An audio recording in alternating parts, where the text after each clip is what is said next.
Todo comenzó no con truenos ni relámpagos, sino con un chasquido. El chasquido de unas esposas cerrándose sobre las muñecas de un hombre que era considerado intocable. El arresto de Chiang Kai-shek, primer presidente de la Comisión Militar Central del Partido Comunista de China, sonó como un disparo en medio del silencio. Para muchos fue una señal, incluso una vertical de poder tan saturada de ideología y cimentada en el miedo puede derrumbarse en cualquier momento. Y si cae, no será por enemigos externos, sino por el veneno interno. Lo que hoy se filtra desde Pekín no son simples rumores, son gritos que emergen de las grietas de la fachada. Según quienes dentro del sistema aún no han perdido la conciencia, en el Congreso del partido previsto para el año 2027, se prepara algo que podría estremecer incluso a los veteranos de la revolución cultural. Dos clanes familiares, dos hijos de grandes padres, Liao Yuan, hijo del expresidente Liao Xiaoya, y Dong Pufon, hijo del reformista Dong Xiaojing, preparan un golpe político. No un golpe de estado al estilo de una mala serie, algo peor, planean, por vías formales, presentar una propuesta para cambiar el rumbo mismo del estado.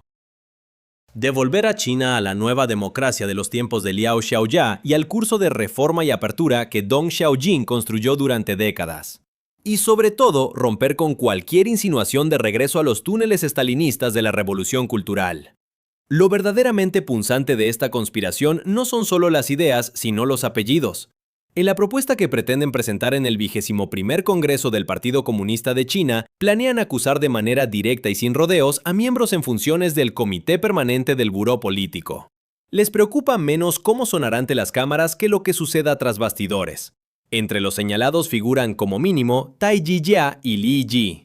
Se les describe no solo como funcionarios de la vieja guardia, sino como herederos directos de la revolución cultural, restos de una época que parecía enterrada, pero que, según demuestra la práctica, sabe levantarse de la tumba. El ataque no será contra individuos, sino contra la legitimidad misma. La lógica es simple. Si la actual cúpula conduce al país hacia la izquierda extrema, alguien debe devolverlo al centro. O, mejor aún, a un pasado en el que se podía saquear con elegancia y vivir con tranquilidad.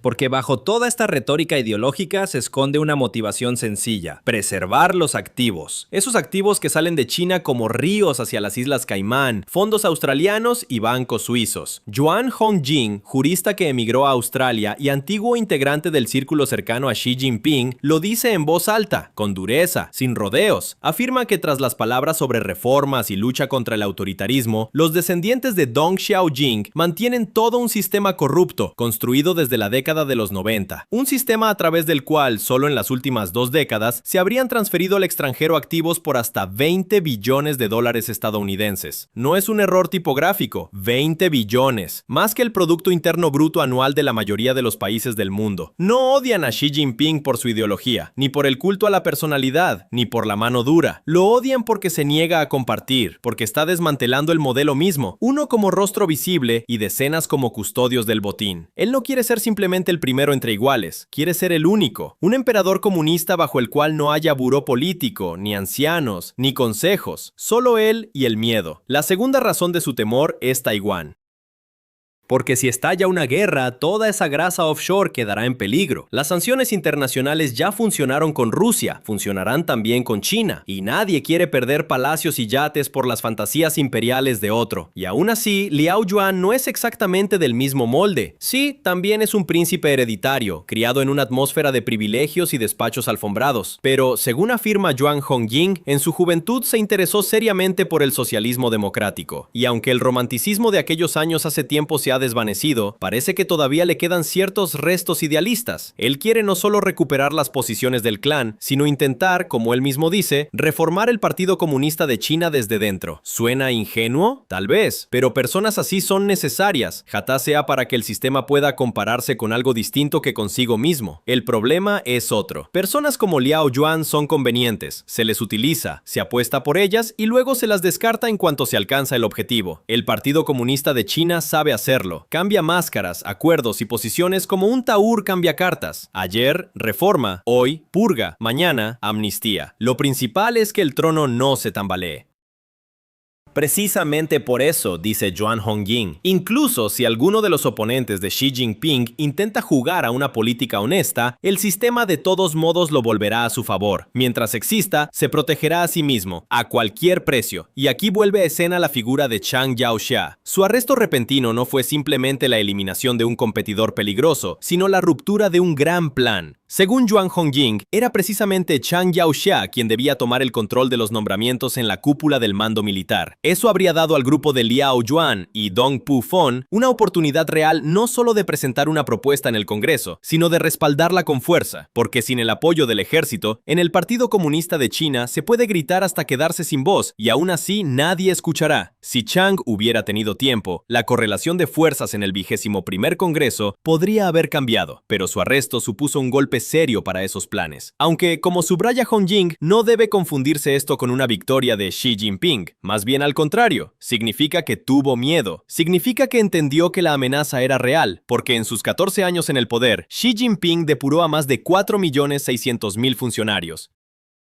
Si se suman a ellos empresarios y quienes quedaron bajo responsabilidad colectiva, la cifra puede alcanzar hasta 20 millones. Y aún así, tuvo que golpear a su propio clan, a aquellos a quienes él mismo había colocado. Eso no es depuración, es autodestrucción. Después del 20º Congreso del partido a finales de 2022, parecía que el ejército había pasado bajo el control total de Xi Jinping. Sus hombres estaban en todas partes, en los mandos de teatro, en la Comisión Militar Central, en los organismos de seguridad. Pero pasaron solo 3 años y esa estructura cuidadosamente construida comenzó a desmoronarse en manos de su propio creador. Los generales a quienes llamaban su guardia personal desaparecen uno tras otro. Tras los arrestos de Chang Yaoxia y Liao Qianli, más del 40% de los generales con rango de teniente general y la mitad de los generales de división están bajo investigación o ya han sido apartados. El nivel de purgas en el ejército solo es comparable con los tiempos de Mao, aunque entonces al menos no existía la ilusión de estabilidad. Xi Jinping golpea a los suyos no porque no confíe en ellos, sino porque la confianza ha dejado por completo de ser una moneda. Todos juegan a la lealtad, todos fingen, y él lo sabe.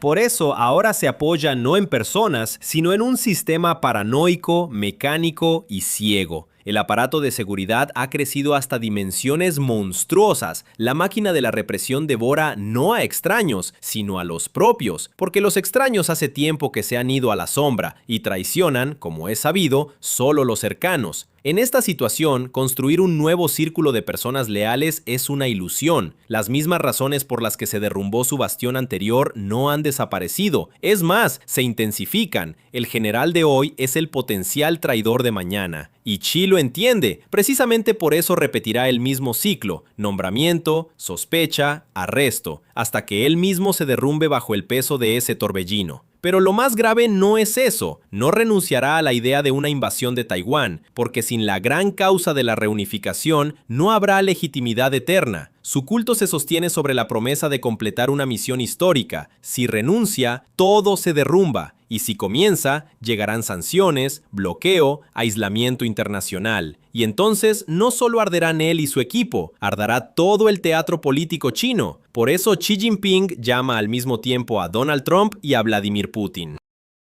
Espera, si no una alianza, al menos una imagen simbólica, el líder en el centro del tablero geopolítico. Pero si a Putin puede considerarlo un aliado, Trump es un caso completamente distinto. Según fuentes estadounidenses, Trump halagaba a Xi, hablaba de gran amistad, de profunda comprensión mutua, y al mismo tiempo construía una estrategia de aislamiento. Sus medidas duras contra el Partido Comunista de China fueron las más agresivas desde la época de la Guerra Fría. No creía en la reeducación, veía en Pekín no a un socio, sino a una mafia, y actuaba en consecuencia. Las incautaciones de activos en Venezuela, la línea dura respecto a Canadá y México, los golpes contra los intereses de China en Oriente Medio, incluso la atención a Groenlandia, todo ello no son gestos de cortesía, son ataques dirigidos a los lugares donde el Partido Comunista de China había extendido sus raíces. Trump sabía que con la mafia no se habla en el lenguaje de los diplomáticos, sino en el lenguaje de las vulnerabilidades. Pero por mucho que Xi Jinping lo espere, la diplomacia aquí ya no funciona. Dentro del país está acorralado. Cada uno que le tiende la mano sostiene un cuchillo a la espalda. Afuera, las máscaras han caído y las frases sobre grandes amigos suenan como una burla. Mientras en los pasillos de Pekín se susurran los apellidos Liao Yuan y Dong Pufon, mientras en la sombra se reúnen los clanes, mientras los generales del ejército miran los mapas no como ejecutores, sino como jugadores potenciales, el propio Xi se sienta en el centro de su fortaleza, rodeado de pantallas, informes y miedo. Ya no gobierna, sobrevive. Y si alguien piensa que esta es solo una historia interna de China, se equivoca. Porque cuando en Pekín se derrumba el trono, tiemblan las bolsas, cambian las rutas del petróleo, enmudece los aviones y en todos los lugares donde hay intereses comienza una reconfiguración. No es simplemente una lucha por el poder, es el presentimiento del fin de una era y nadie sabe cómo terminará la próxima noche.